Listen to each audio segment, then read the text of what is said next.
Well, well, well. It is once again that time of week, ladies and gentlemen. It is time for your mid-week fantasy fix. Talking in the Library returns to you, and this time, upgrades, people. Upgrades. Look at the new setup. We've got new mic, new camera. I even have lighting, which I might need to turn down a little bit because it's glaring my face, holes, these ones in particular, and my eyes are very sensitive as it is. But welcome, welcome one and all. Before we get going, please do, if you have not already, like and share the stream. It is incredibly helpful. Very helpful indeed. Let me know if the sound levels are okay, because I'm still fiddling with the microphone. Sounds okay to me, because I can now hear myself in my own ears, which is a very handy feature. And other than that, welcome. We'll jump straight into it. Before we get to saying hello, Skull, member for 4 months at the level of Ink Guard. And the Ink Guard are going to get their first book club installment this month. So guys, if you're in the Ink Guard in the Discord server, do keep an eye out on the announcements page for the Ink Guard, because we're going to be reading a little bit of Conan just to get our feet wet before we start chomping on something a little bit more meaty. He says, Jack, may you cherish and get all the sleep in now before the baby arrives. Indeed, we have coming up another scan for the boy. And if we come away from this scan and they correct themselves from boy to girl, I'm going to have to do a lot of shifting of attitudes in my brain, because I'm sort of prepared for boy now. We've got blue things. If it's suddenly a girl, it's going to be a girl in blue. But we'll cross that bridge when we come to it. Thank you very much for the well wishes. Who have we got in here? We have got Michael Dale. Hello. Hello, sir. Yes, there'll be some titillating discussion for you. Amazing Gaming Productions. I have seen your message, sir. I will get back to you. If I've not gotten back to you by this time tomorrow, just give me a poke. I was just a little bit busy when I did see it, and you know how things are. One thing drives out another. Trey Gill with Minato as his profile picture. Welcome to excellent tasting characters. And we've got Graph Paper Architect. Hello, GPA. Welcome. Jeffrem's in the chat. Hello, Jeffrem. Paladin. Steve, the Dabbling Warlock. Hello, hello, everyone. So we'll bring in the panel, I suppose. We do not actually have a hard and fast discussion topic for today. So we will see where we end up. We'll see what we talk about on this sort of inaugural tittle of 2026, the year of our Lord 2026. I suppose the first person to bring in is the chap that is usually here and keeping me in line, Dean. How's it going, Dean? Oh, hiya, Jack. How are you doing, sir? For whatever reason, mate, I am suddenly a morning person. I'm just awake at stupid I was about o'clock. to say, I got a bone to pick with you. Oh, okay. You said you're a morning person. Where were you this morning? I had a slight lie-in of 30 minutes. I missed my buddy. It was a pleasure seeing you on when I was sat in bed drinking my coffee. It was lovely to have a catch-up chat. Coffee. Just the mention of it. I then go on to tea. Well, after 2 coffees. Well, you know, there's hope for you yet. Yes, there is. Oh, we've just had an influx of new people into the stream there. Hello, new people. Talk about Dungeons and Dragons and Dark Magicians, of course. I'm sure we'll get there at some point. But no, I had a small lion. I don't know if the waking up early is going to continue. I think it was just my body correcting itself after I ruined my sleeping pattern after the Christmas break. But we will see. You're back at work. You're going to be exhausted now. I even sat here now. I can feel my eyelids drooping. Oh, that's how bad it is. Right. Let's bring in Yang. Hello, Yang. Good evening. Good evening, sir. How are you? I am good. It is thankfully past the holidays, so I can get back to normal. Not a fan of the holiday, no? I like the holidays, but there's too much to do. It's amazing how that works out, isn't it? We go from running around in our 9 to 5s, or you know, if you're anyone like me, you're 7 to 5s, and then you get to the Christmas bit, and it's just as busy. Yeah, I need a holiday for my holiday. Going back to work can be a bit of a breath of fresh air, as much as I hate to say that. Right. How goes your because your Kickstarter was successful? Yes. How goes the actual rolling out of the empire, the empire? It is going well. I'm currently finishing up a couple of chapter 9, which is a mega dungeon, which takes a lot of writing. Yep. And I've got 10 mostly outlined, but I got to get that. And then there's a few smaller chapters that need to be finished up, but mostly good right now. The art is coming, and that's kind of the most important thing. And the most expensive thing. Well, yeah. I'm hoping by March, I've got like half of it kind of sort of laid out. So once I finish getting the art, I'm hoping to have everything done with that part by like March, April. So then get the 1E conversions, finish that up, send that stuff out to print, and then some of the adventure modules are done, some are not. So once it's out to print, all in good time, sir. All in good time. Yeah. Still hoping to have things done by summer. I will quickly give a shout to my ear trumpet. Thank you very much for the $1 Australian dollar, sir. Every little helps, especially with Babby on the way. So I shan't look a gift horse in the mouth. Thank you very much, sir. Much appreciate the support. I suppose we're talking about 1E conversions. That means we should probably summon in, the 1E guy. If he's there. I did not hit her. Oh, hi, Mark. Anyway. Stop! You violated the law. I have a soundboard now. He has a soundboard now, and he's not afraid to use it. I can also do this. I've been told it's quite annoying. Anyway, how are you? Good to see you. Yeah, as I say, I'm just tired. But that is my default mode of being for 350 days of the year or so. Let me tell you something. Being grown up means saying, I just when things slow down next week, I'll have some time to get around to stuff over and over again every week until you die. Like an Ouroboros. yeah, it's saying that over and over again every week until you die is brilliant. Is how that works. But no, I'm good.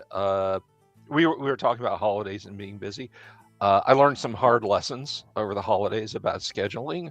I took the entirety. The following is to be put in sartalics. I took the entirety of December off and just relaxed and didn't worry about YouTube. That's not true at all. Uploaded 4 videos a day, and I did 3, counting guesting on 1, and doing the Nerd Council of Doom. I did 5 live streams and all the videos. So 2026, Christmas of this year, because it is 2026, is going to be completely different, because come October, I'm going to do what like TV studios used to do when you tune in. Record things. Yeah, when you tune in Thanksgiving and Christmas, and you'd see like the big extravaganzas and everything, big Christmas stuff. They're shooting that stuff in like August. Yeah, it's like 110 degrees outside in Burbank, and they're they have the Dallas Cowboy cheerleaders in reindeer costumes, and Tony Orlando and Dawn, and this is very Americanized. Can you give me an English example? I don't know. Queen's speech, the King's speech, something like that. But the point is, I'm gonna do it all in September and October, and literally like the day after Thanksgiving, I will not be on the internet except to do the Nerd Council of Doom for December. With Mr. Yang here, yes. Yes, with Mr. Yang and then with Dungeon Minister, and then the 4-month membership from the Law Sworn. Little did Delver know that come December he would hold on. No. Little did Delver know that come December he would be busy as ever. Yeah, new toys. So yeah, the hope is that I'm not going to do this coming year what I did last year for the holidays. I'm in fact going to rack and stack and just not worry about stuff except for the 2 live streams, the Nerd Council of Doom for December, and the Christmas night show that Mrs. the Delver and I have been doing. So them's my plans. Now, can I stick to them? Ask me in 10 months. Well, I've accidentally added Cerulean to the stage. So, hi, Cerulean. Oh, you working yet? Nope. Nothing. Check Restream. Make sure that it's using the right mic, I guess. Just write on whiteboard. You just write us a message. Little wily coyote, help! Yeah. In blue ink.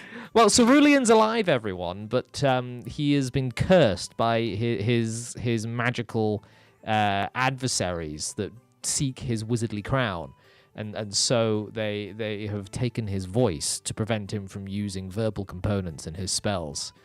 So, in other words, the Wizard King has been severely weakened. He's still got somatic components. He's still got material components. It's just the someone cast silence 15-foot radius on it. Which is tough, but it's so much better than Cylon's 15-foot radius. Oh, God.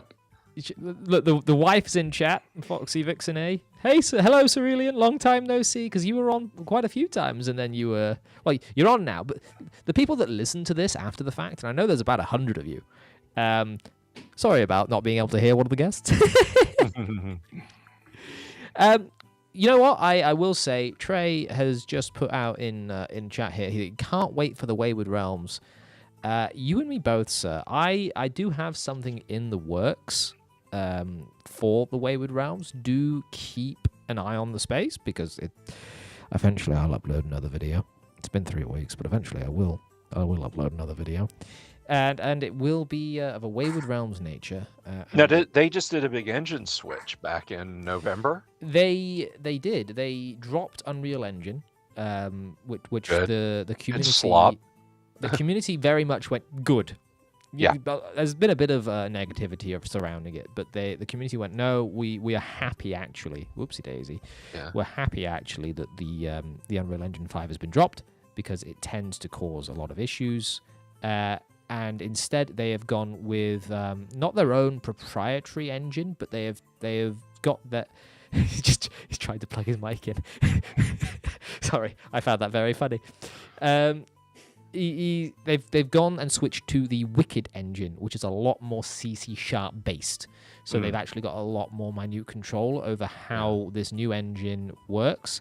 Last time I had their creative director on the channel, Victor, he said they were pretty much already up to par with where they had been with Unreal Engine 5. So I'm looking at the way that the Wayward Realms is going, and I am quite a bit optimistic. I suppose cautiously so, but optimistic that they'll be able to pull it off in a way that will be satisfactory. I've got a feeling the graphics might not quite hold up to the Unreal Engine standard, but I don't think that's a bad thing. I don't know about you guys, but all of the games that released today just kind of look very samey, very similar. Yeah. Whereas if you sort of... They've got this kind of a faux realism to the graphical style they're doing at the moment, which it's just enough stylism in there that it looks like it'll age better. I'm not a graphics guy by any stretch of the imagination. I play Daggerfall. So, you know, I don't care about the way things look. I like old stuff. Yeah, I mean, for my money, the gameplay of Morrowind, of Oblivion, of yes, and we have to say this because the game is many years old now. Skyrim, Fallout 3, Fallout 4. I'll take those quote unquote old graphics and their gameplay over the slop that's getting shoveled out right now. I mean, look, you can run you can run Far Cry 3 on a potato these days, But and can it run Crisis? the jungles are lush, Oh, yeah. and beautiful. Once you get past the weird Heart of Darkness storyline, and you can just explore the island and so on. I was like, this is peak. This is exactly. We're never peak. moving past this. Yeah, Yeah. it's just that beautiful, and I can still fire it up today and find it to be just as sumptuous as it was before. I mean, that's why, like, I don't want to get into like dick waving over who has the most badass computer system or anything, but I've got an 8th gen, an i7 8th gen, and an 8 gig 1080. Guess what? It runs everything I want it to. I've got a 12th gen, and I've got a 12 gig. No, that's 4070. fine. Dude, no, that's and fine. 32 gigs of RAM. Another thing, just I apologize, Dal, but this has just popped straight back into my head. RAM. I don't know how you guys feel about artificial intelligence hoovering up all the world's RAM supplies, but you're not going to be able to sort of buy your own RAM for PC builds at a reasonable price anymore because OpenAI has just bought up all the supply. The great thing about moving to the Wicked engine for the Wayward Realms is that it's already ahead of the curve of having to be conservative with the RAM requirements of the game. And because it's a simulation, it's going to need quite a bit of memory, but it's using your graphics card memory as well, your video RAM, to sort of power a lot of the calculations it's doing to simulate these millions of NPCs they've got. So I think actually it's a bit of a godsend that they just sort of threw their arms up in the air and threw the bulky Unreal Engine away for this, what could be a much more efficient choice, considering that RAM is now going to be a choke point for many people's entry into this hobby if they've not already got, like me, a big beefy machine. Yeah, I think PCs in the future are going to be really expensive because you've had the graphics cards with all the crypto miners using them. You've now got one of the big manufacturers of RAM pulling out the market and only providing for AI data centers. Don't worry, when the AI bubble bursts, all that RAM will be dirt cheap and the PC market will bounce right back again. We've been saying the same thing about houses for a while. Well, I wouldn't quite put them in the same place. That said, house prices are dropping, especially around here. So move to Wales. Okay, maybe I will. Don't tell me. Become a Welshman, just like Brass and me. Oh, now you've put me off. Cerulean, you've got a muted mic symbol on your forehead. I don't know if that's... say something. Let's test it now. Can you hear me? Ah, Hey. Greetings. Welcome back, How is sir. everyone? Welcome back. Thank you so much. Yeah. So the red light in the background, that's the crisis of technology that I've been sort of embroiled in for the last, I don't know how many months. But I thought I'd go ahead and give you guys a visual taste of what that looks like. Where's the Glad to alarm be sounds? Here. Happy New Year. Happy New Year. That's a good point. Happy New Year, everyone. Happy New Year. Happy New Year. So you've been hiding for a little while. Other than just sort of technology-wise, all good? Yeah. Technology-wise, that's been the major stumbling block. I've gotten involved in several different things that I'm learning things, becoming a bit more of an AI native personally, enhancing my skills, and mostly took some time away from at least the online gaming scene. I made a couple of cons last year, but yeah, mostly quiet. And I don't think I'm going to make many cons this year. I am, though, going to be back around the electronic environs that you are used to seeing me in, however. So Floating around. It's good to make a reappearance here today. It's always good to see you guys. Back. There was Thank you, when was it? It's probably in September, maybe October, that I messaged Kevin, Mr. Lamb, about where you might be, because you just sort of dropped off the radar. Oh dear. I don't mean to. I don't want to be morbid, but a man of your grey years, I was suddenly rather worried. Well, I appreciate your concern. Totally. Health-wise, completely fine. Thank you very much. I dabbled with a return around September the 10th and found that day to be completely inauspicious for returning to social media for reasons some people might remember, and sort of fell away again. Mhm. And now is the right time. Now is the right time for me to be around, and glad to be back. And yeah, around that time, definite changes have been going on. I quit a job of 9 years in October. They decided to keep a second job on top of my job, and I said no. I won't be taking part, thank you. No pay rise. And so the intervening time I've spent looking at things like finances and investments and future and positioning. And now I think I'm in a position now where I can be back to what I'm wanting to do. Good, because I've been missing my fantasy art. I know that I've probably inundated a few people's timelines today. Good. We need more. Right. Always. As just to sort of put us back onto topic, Yang and Cerulean, I think you two are probably the ones that wouldn't know what I was talking about when I say the Wayward Realms. I have heard of it in whispers in the dark, but I have not actually seen it. You see, I was trying to convince Victor to come onto the show tonight, but he was busy making the game, which I'd rather he was doing than being here.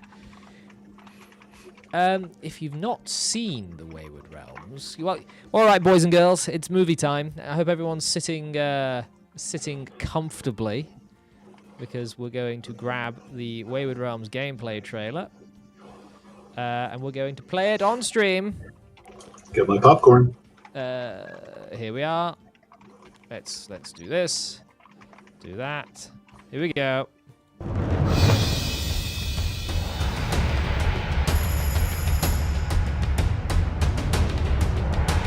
Welcome to the archipelago, a landmass of over 100 islands, steeped in political intrigue, forgotten magic, and a multitude of adventures to be had.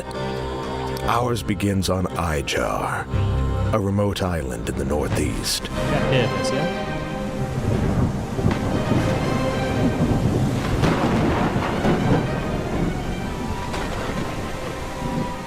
We have come to the town of Melhelm at the behest of Lady Ravensworth, stepmother to the local baron in search of information. Rumors have been circulating of strange occurrences around the tomb of Lord Godsend, a former rival to the baron who met his end at our own hands. We were sent to seek out Niles, an informant for the Order of St. Latra. But it seems the door is locked. There must be another way in. Climbing skills.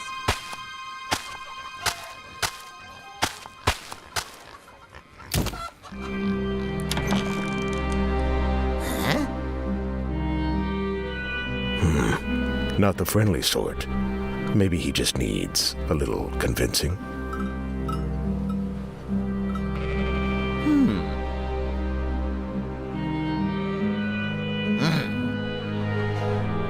Excellent. We have the information. The dialogue system has since been updated. Now let's be on our way. We have our goal, but there will be some obstacles in the way. It is up to us how we wish to achieve it. Combat.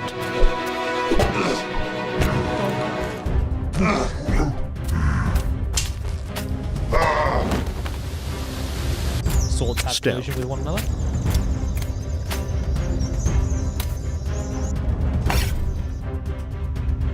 This is just thief.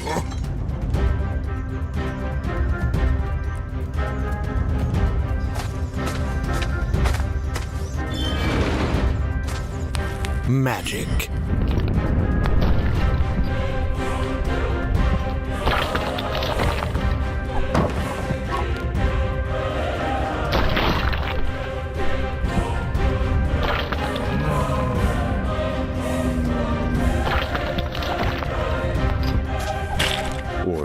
our wits and knowledge.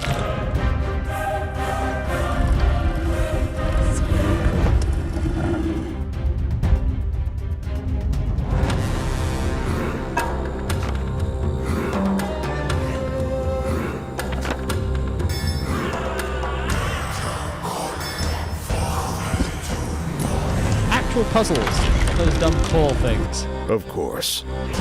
Sometimes that might not be enough.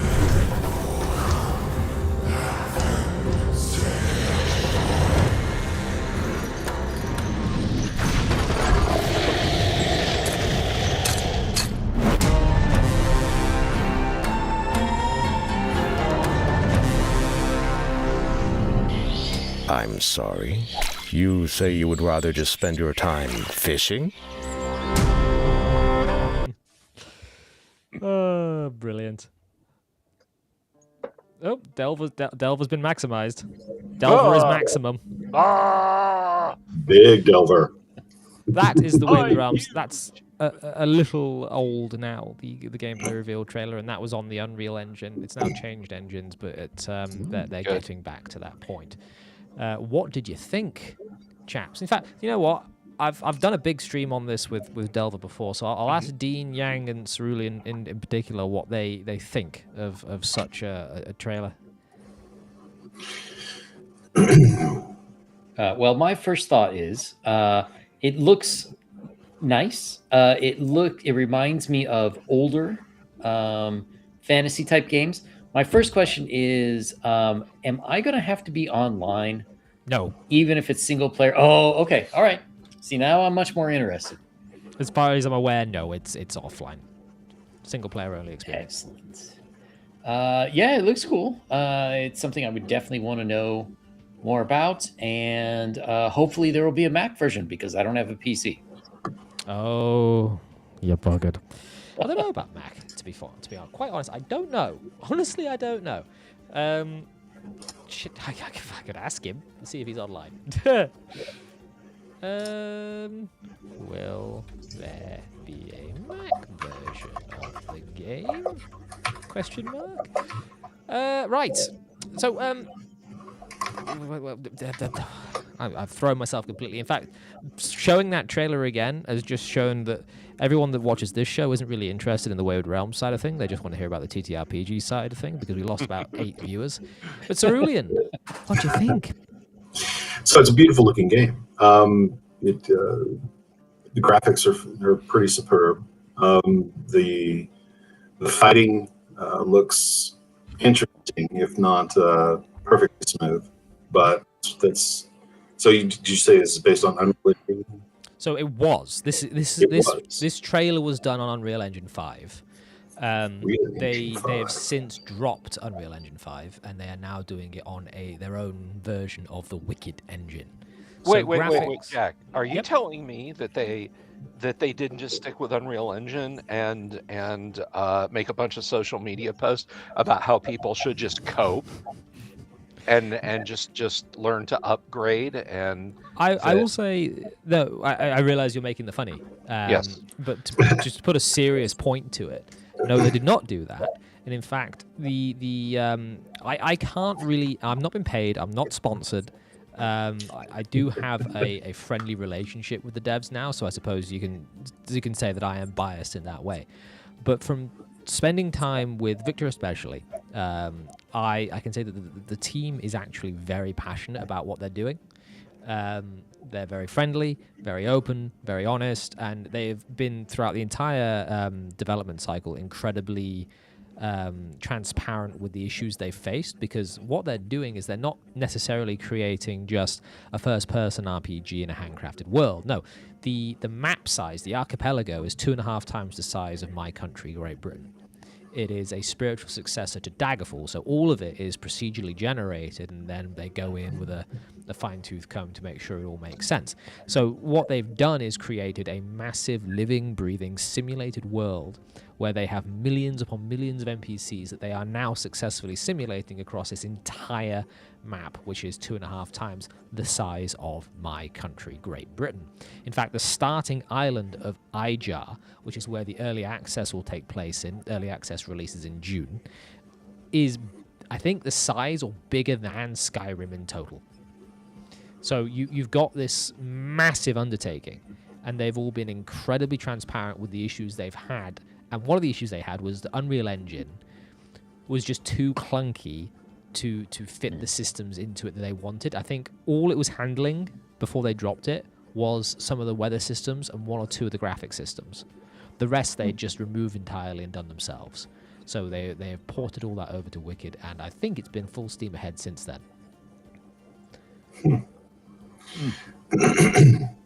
Well, I took the opportunity while listening to that or leading up to catch a quick read, and a grand RPG. That's what they're terming it. I see. And their pitch leans heavily on procedural systems, a virtual GM style approach, so different playthroughs diverge. That's interesting. So the virtual game master, their language so far has been a little bit cagey on the VGM. But it's not as if it's watching you the entire time as a dungeon master would. It instead is creating content on the fly based on your actions, your play style, how you interact with NPCs, which quests you do. So if you're playing as a non-magic, sword and board, 10 down the line human fighter, you're going to get things tailored to that. You won't be able to join the Mages Guild because you can't do magic. You won't be able to join the Thieves Guild because you're not very stealthy, but you are very good at bonking things, so the Fighters Guilds probably want to have you on board, or whichever Fighters Guild is operating in whichever town or country you're in at the time. So the Virtual Game Master will take quests and make sure that they sort of follow a 5-act Shakespearean play. It will introduce characters in Act 1, and then throughout Acts sort of 3 to 4, it will give you twists and turns, and then the climax at the end of a quest. And it will then remember the characters you've interacted with in the area you're in, and it will use them again. So you will actually have each NPC in the game that becomes important to you have their name attached to your save file. So that, say you go into a city, and I used this example when they did their last devlog. They released a list of characters, NPCs, and they have traits for these NPCs, which I believe is being handled by an LLM in the background, and that LLM then spits out information into the game for it to then give to you in terms of dialogue. So the character that I noted was a prostitute. She was a haughty, proud, nostalgic, narcissistic prostitute. A shrubbery. And so you say she was a haughty courtesan?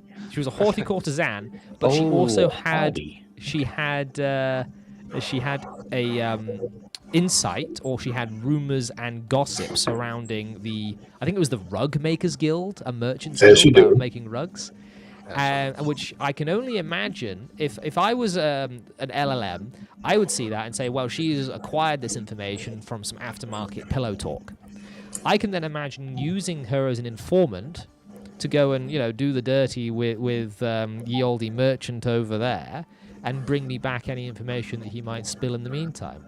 So that's the kind of quest that I would imagine the VGM to be capable of. Whether that's going to be the case come the end of this is completely up in the air, but that, I think, is the goal. How long have they been working on this? Several years. This is actually the brainchild of Ted Peterson and Julian LeFay, who made Daggerfall back in the day. Unfortunately, Julian LeFay passed away at the end of last year during development, but he left all of his technical details of what he was going to do with the game to the team. So they've just sort of taken his legacy and carried on forward with it. Ted Peterson obviously is still heading up the company itself. Not to throw shade on those guys, but everything you just said was more interesting to me than the trailer. Yeah. The trailer was nice. It proves that they have a game that can do things in a way that is sufficient to capturing my interest, but there was nothing really different from any number of other games. But the procedural aspect and haughty prostitutes in the main city. You know, I don't see that in a lot of other games, so that would make me more interested. Well, it's very hard to get that across in a little gameplay trailer, which was quite out of date by this point. Yeah. I'm hoping that they will produce something a little bit more flashy when they get closer to releasing the early access. Yeah, we need a good vertical slice at this point, I think, to really show off what what you said versus what they showed. Indeed. I have muted you, Cerulean, just because the background noise was getting a bit much. So if you do want to speak, just make sure you unmute yourself. Down at the bottom there on Restream, you should be able to unmute yourself. I've seen the trailer once. Sorry, I've seen the trailer once before, and seeing it again this time, I was what really came across with this trailer is it looked more Skyrim than it did look Daggerfall. There were no numbers, no character sheets, and I know it's an early trailer that they got to keep a lot of stuff hidden, but their next trailer, I would love to see more of the mechanics behind. When they're talking about you can be a warrior, pop up your in-game character sheet, show what that would look like. So it's not just a Skyrim clone, but it's a real deep roleplay experience where you can really create an incredible character and see that character grow and develop. And you already know my reservations when it comes to using the LLM for GM kind of stuff. They've got to be so careful there. So the LLM isn't the virtual game master. So the virtual game master takes stuff that the LLM is doing and passes that information so the LLM isn't actually involved in the end product. That way it's not just going to hallucinate, I don't know, Boobzilla the barbarian who's been chasing your character since you've spawned, but actually you've never heard this character come up at all. There was actually I want that. Yeah. there was that any sounds of you guys wonderful. Is there like a slider I can adjust that with? Is anything like Skyrim? There's a slash command. If there's anything like Skyrim, I'm sure the mods will have you covered. I will say, did any of you guys play AI Dungeon when that was relevant? It was like an AI LLM text game years ago now, when it all started sort of bubbling up to the surface. No, but one thing that I've talked to people who've worked in the AI field, and they I was kind of surprised because I thought that the response would be more like, well, yes, but actually no. When I compared this, I came up playing Spook House, Advent, Zork, that sort of thing, and when I first sat down and started noodling around with AI, I was like, this is a parser. This is literally just a parser. You could call a parser an SLM, a small language model, because it doesn't have, like if I pop open ChatGPT right now and say, what's the volume of the Caspian Sea, it's going to give me an answer because it's got access to that data. Whereas if I do that in Zork, it's going to respond with, I don't know what you're saying. Yeah, you see no Caspian Sea. I was only bringing up the AI Dungeon because in a long a legacy format of that, there was a character called Count Someone or Other. And the AI, whilst you're doing your text adventure and invariably turning it into pornography, Count what's his name, for some reason the LLM would bring this character in to everyone's chat at some point or another. Count what's his name would show up and laugh maniacally and do something in the story that was happening, even if it didn't make any sense at all. Just there he is. And they eventually fixed the bug, but people complained, and they actually put a toggle in to turn it back on. I see that as fairly normal dungeon master behavior, actually. All right, well, we're sitting in the tavern. It was a hard fight, and thank God we're 3 continents and a magical barrier away from Lord Asshole. Just then, with a clash of thunder, Lord Asshole won. And every player at the table just glares at you hatefully for doing that, but you did it anyway. So yeah, that LLM just bringing in Lord someone or the other, just to me, that's just normal DM behavior. that's not a bug, that's a feature. It reminds me of a skit that XP to level 3 made about railroading, where the guy's playing the party like, oh, I want to go to the tavern. Yes, as you go to the tavern, you end up going to the castle to see the king instead. No, I'm not going to there. I don't want to go there. You know what? I'm going to go to the bathhouse. Okay, you go to the bathhouse. You settle into this lovely warm bath. You know, it's really really relaxing. And then out of the water, rising out of the bathwater, is the king, and he says to you, there's a Why is the water so warm? A basic D&D module. I can't remember which code it is, but it's called Journey to the Rock, and it literally in the beginning of the module says, if the players try to not do this adventure, have a rock, the giant, 50-foot wingspan yeah, bird, the Egyptian bird. Swoop down, pick them up, and fly them to the first encounter area. Gwahir, no, I don't want to go this way. Gwahir. if they try to not play the module, and I think a more subtle and yet equally annoying example of that is Ravenloft. It's like the Mists of Barovia. Fuck this. We're not going anywhere near that fucking castle. We know what this is. You walk it's okay. You take the road out into the mists, and you arrive back in Barovia. Ooh. That's how you that's how you lose your gaming group. Say, well, I'm out. Yeah. I've never understood that. If you know what game has been run, why would you try your best to avoid actually taking part unless it's been foisted on you?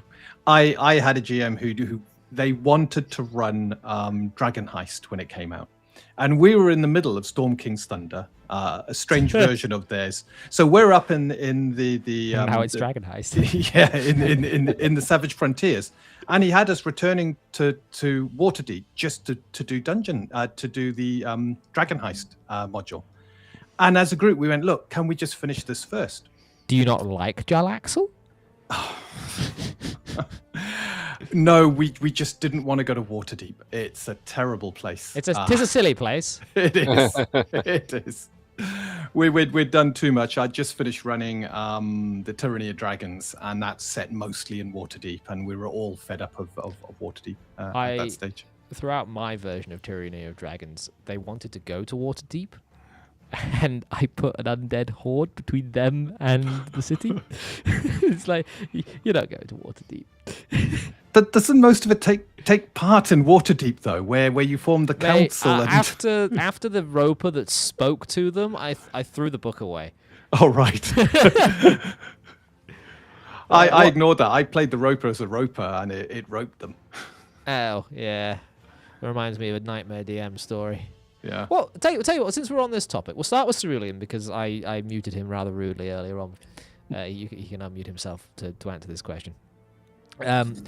What is the most egregious, as a DM, what is the most egregious railroading that you've gotten away with, they didn't realize they were railroaded, you've ever done to your players? Where they didn't realize it? Where they didn't realize you'd railroaded them. Wow. There's so many.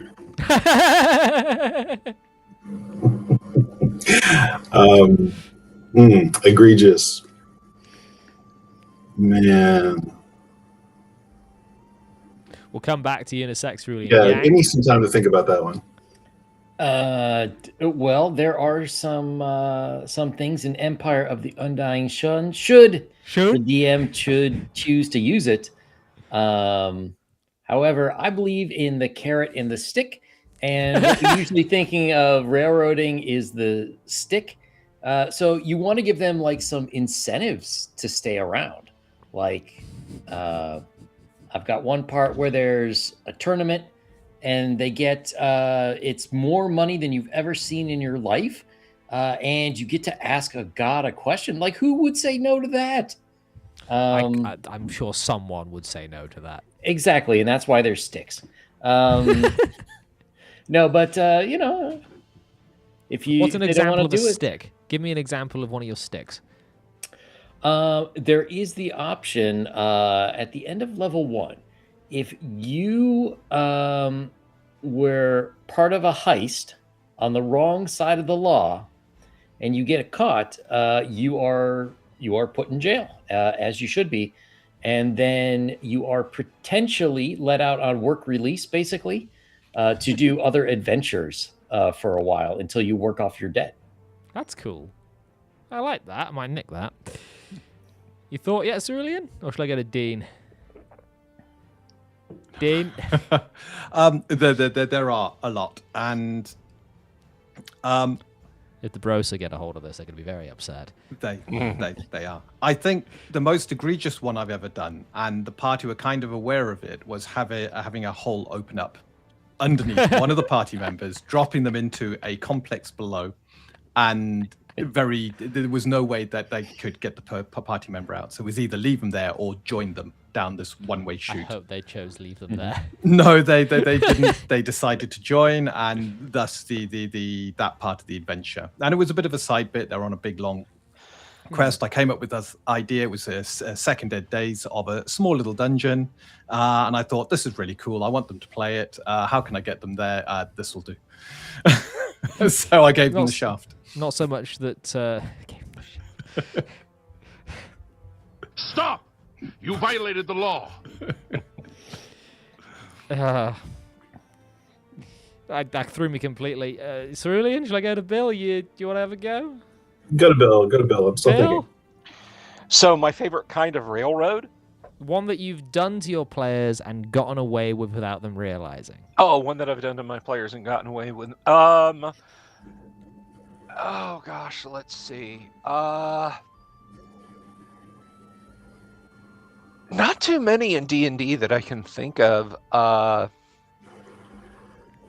don't know if this constitutes a railroad because the players essentially built the tracks, invented the steam engine, and then climbed on the train and rammed into the wall at top speed. But in my Mega Dungeon Castle Delve, there's a it's on first level. There is an 8-inch thick, 9-foot high, 7-foot wide, iron banded wooden edifice. It is standing. If your edifice is iron banded, you need to go to a hospital. That's right, especially if it's iron banded for more than 4 hours. But it is standing in an arched alcove. It exactly fits the alcove. There is a handle on one side. It is not hinged. There is nothing behind it. If you grab the handle and pull it, you will yank about 400 pounds of wood and iron over on you, and I have it do 3d12 points of damage falling. That's a lot for 1A. Yeah, that'll pretty much kill up to a third or fourth level character if they're, a particularly squishy class. It's a trap. If the wizard manages to pull that on themselves, I'm just impressed. Yeah, but it is a trap door, if you will. It does not detect as a trap because it's just a bunch of wood standing in a corner. The party that I ran through Castle Delve once, or a party that I ran through Castle Delve once, they went up to it, they pulled it, it fell on a player, badly injured the player. They got it off of him and said, well, we have to leave immediately. Didn't say anything else to me. We have to leave immediately. We have to get that. So they go all the way back to the city of Greyhawk. They have various adventures and intervening week sessions. They go back to Castle Delve. They go into the dungeon. They go into that guard room. And I described it again. And a different player said, I'm going to walk up and I'm going to pull on the handle. Bam. More damage. The third time. Hold on, no, fool me once. The third time. I said, so you pull, and somebody said, well, what is behind it? What is in the room behind it? I said, there is no room behind it.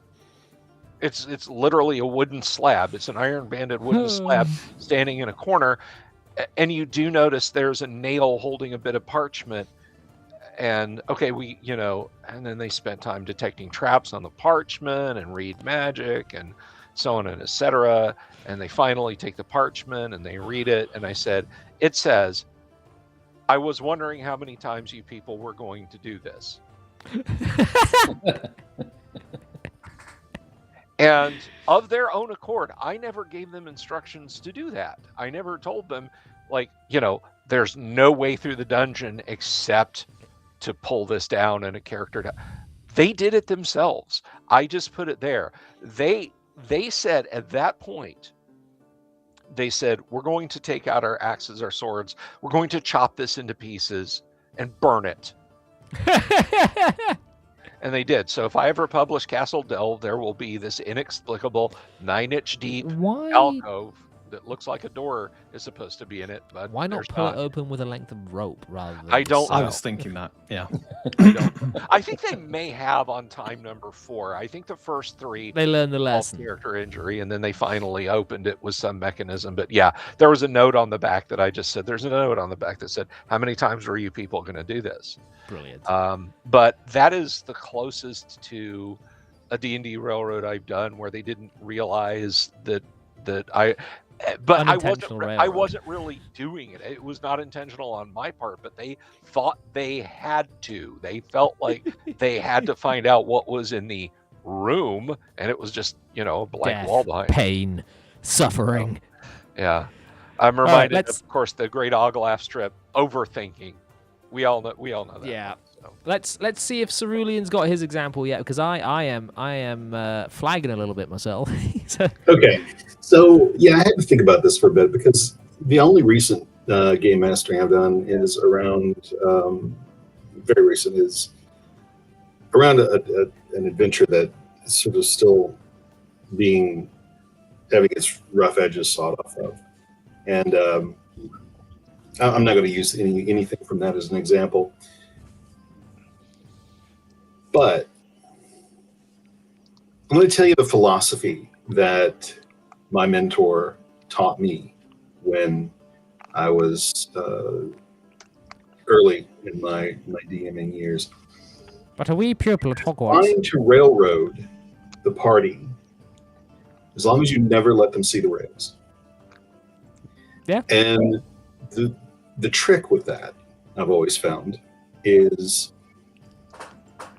whatever you want to do, make it their idea. Mm-hmm. Yeah. There's ways to go about that. Of course, you make one thing look more appealing or things of that nature. But it's difficult for me to remember a particular time that I manipulated things to go in a particular direction where they didn't see it, because in my mind later on that just becomes a part of the story that I don't really pick out as, oh yeah, I did that. But after the first very long campaign that I ended up finishing for that same DM who was my mentor, he had to step away, and I ended up taking my character out and finishing the campaign as the surrogate DM. After that campaign, one of the characters, a half drow who had a real grudge against Lolth, he said to me, many such cases. At this time, I think he had a 14th or 15th level character. He said, I want you to run a game where I get to go kill Lolth. At level 14? That was interesting. I used Gary's against the Giants and Queen of the Demon Web Pits, against the Drow, the Vault of the Drow, etc. Used that whole series, doctored it a lot, but I started it on one world. I wanted characters that were also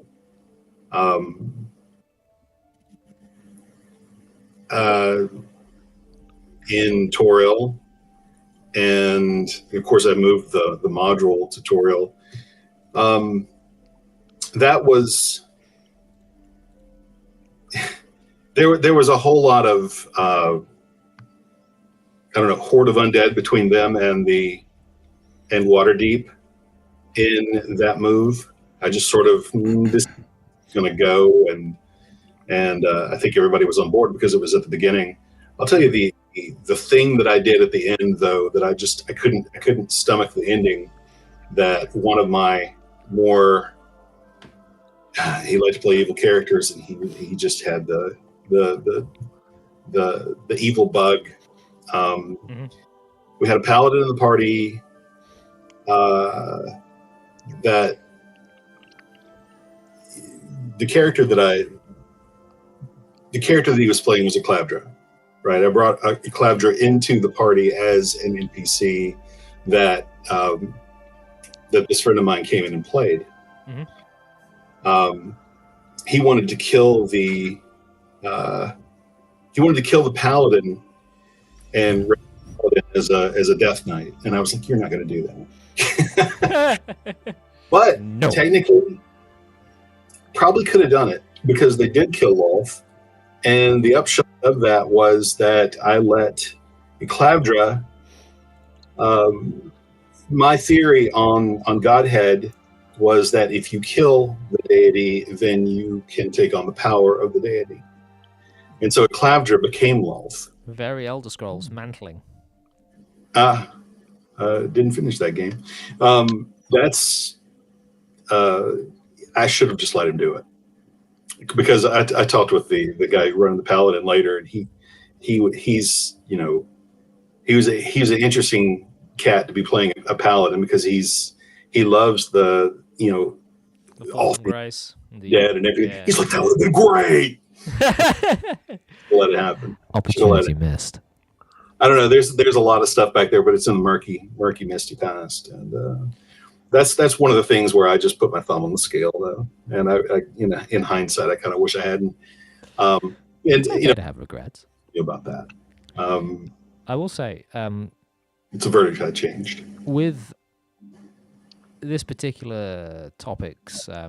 I feel coming to an actual conclusion. Mine was the undead between the party and Waterdeep. There you go. Which became an entire new thing. In fact, Paladin Steve is going to be joining that group in a couple of weeks, and he's going to be joining them on the battlefield after they've dealt with the Death Knight, leading that horde. So I'll have to talk to you about that privately, Paladin Steve. But it'll be a good time to be had by all as you head down into the Underdark and fight some drow dragons, which haven't been really done since 3rd edition. Boys and girls, ladies and gentlemen, I hate to cut things short. We've been going for about an hour. I am really tired.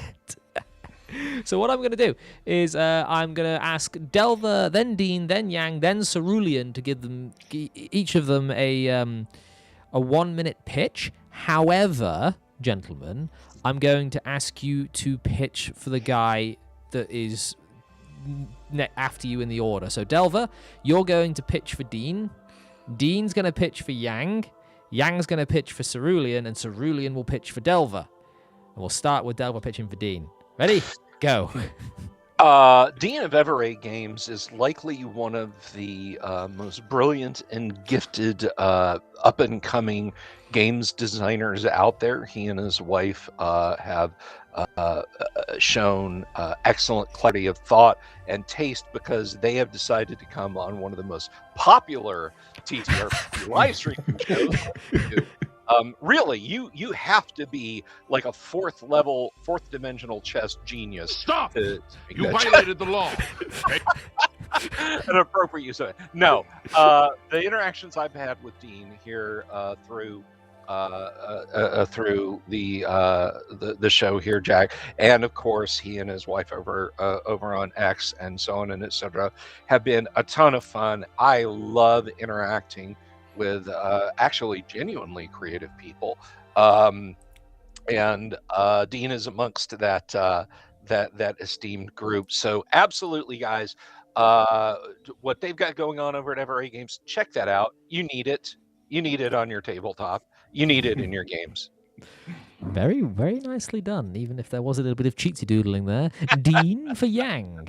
Well, first of all, thank you so much, Delver. Really appreciate the kind words. And Yang, this is, I've been in one of Yang's one-shots, and it was a fantastic experience. Great DM. The Empire, the Undying Sun, his creation is sounding incredible. We've already done one interview. Go onto our YouTube channel to have a look at our discussion with Yang. as we go into that.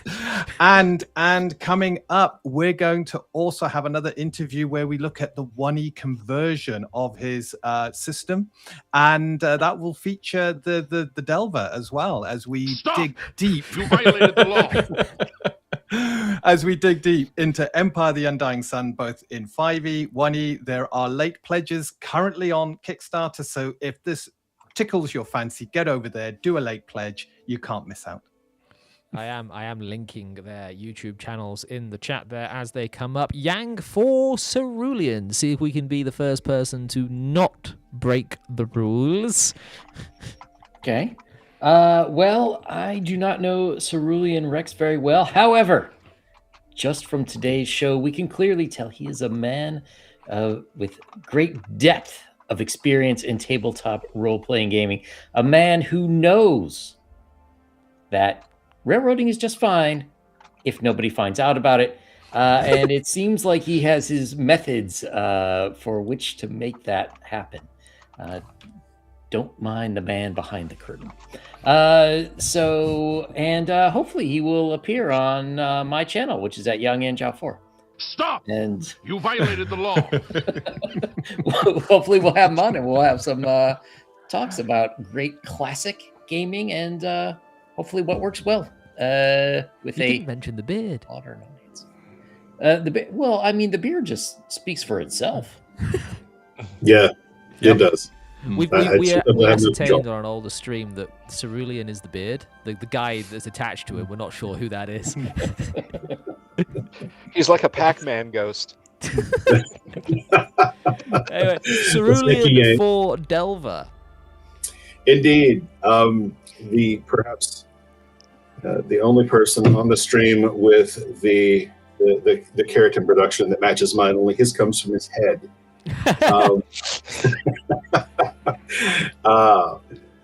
Delver, man, I do hope that folks pay attention to Delver's stream. He is one of the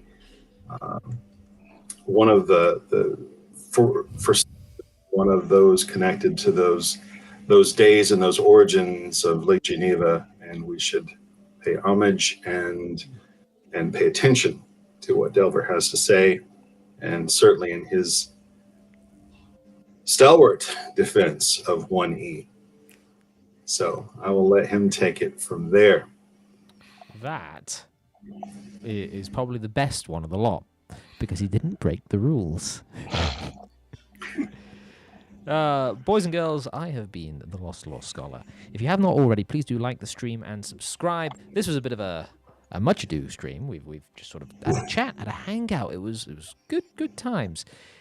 Boys, thanks very much for joining me this evening. Just as Jeff gets here, as we decide to end the stream. Hi, Jeff. Bye, Jeff. And we will we'll reconvene perhaps another time. And next week we'll probably have an actual topic. Right. Boys and girls, ladies and gentlemen, have a good night. Happy New Year. Let's make it a good one. Pleasure, Jen. Good night. Peace.